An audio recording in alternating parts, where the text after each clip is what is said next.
Well, at the University of Chester Business School and the Faculty of Business, Enterprise and Lifelong Learning, the CPIN initiative is absolutely fantastic.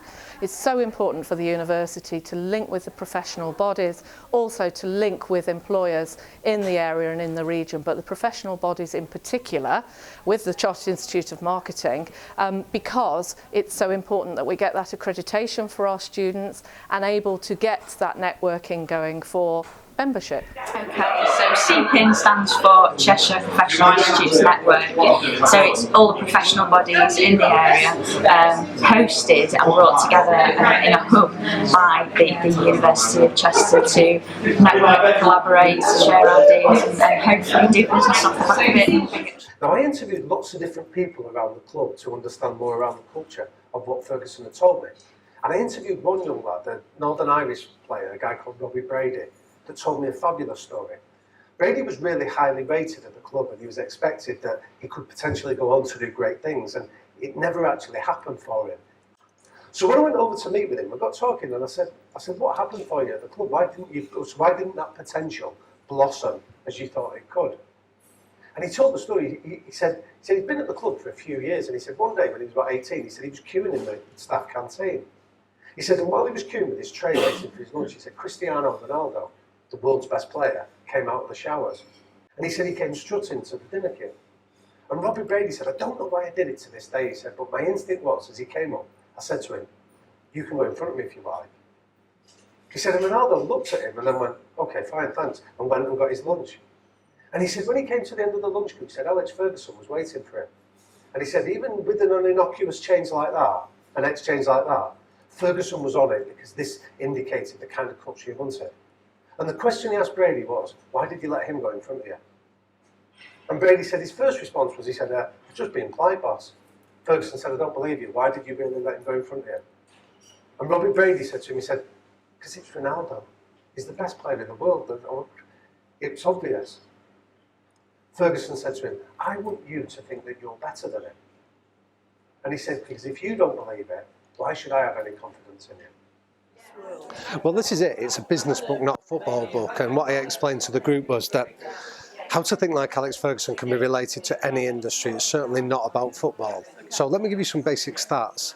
A manager in the football industry will last for a year and 4 months before they're dismissed. 55% of those managers that are dismissed will never work again. So in an industry where the patience levels are low, the failure rate is high, and the consequences are huge, how did Ferguson not only deliver success, but end up emerging twice as successful as any other manager for such a sustained period of time? And what we looked at was, there was a lot of really important psychological tricks that he used, that anybody can use it and relate it to their own industries. He'd go down to the dressing room and he'd give them a speech.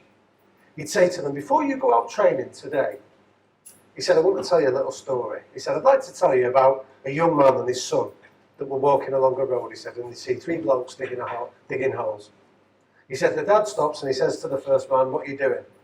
The bloke says, I'm digging a big hole there, you can see precisely what I'm doing.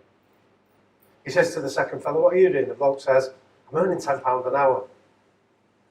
When he stops the third man, he says, what are you doing? The man says, I'm building a magnificent cathedral. He said, and one day I'm going to bring my own grandchildren back here to see it, and I'm going to tell them the part that their granddad played in this fantastic building.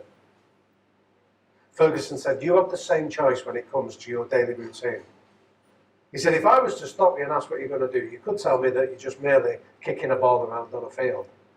You could tell me that you're earning £2,000 an hour for the session that you're doing.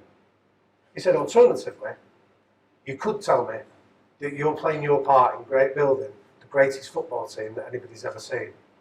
A team that you'll be proud to come back and tell your children that you've contributed to one day. Fantastic start for CPIN. It was a real buzz, real good atmosphere, fantastic speaker, just what we wanted. Tonight, I wanted them to take away the understanding that they've got within their own control a lot more power than what they realise. What Alex Ferguson was a great illustration of is the power of how the example of one person, one leader, can help to start to change a culture of even an organisation as huge as Manchester United. So if we were sat in the audience tonight and people realise the power that they wield simply by looking at the way that they start to model these behaviours, the way that they start to adopt some of the same psychological mindsets, our potential is unlimited. 170 people on the inaugural event is a great achievement. Hopefully it will continue. I'm sure it will, and it looks like we've got other professional bodies knocking on the door to join in as well, which is brilliant.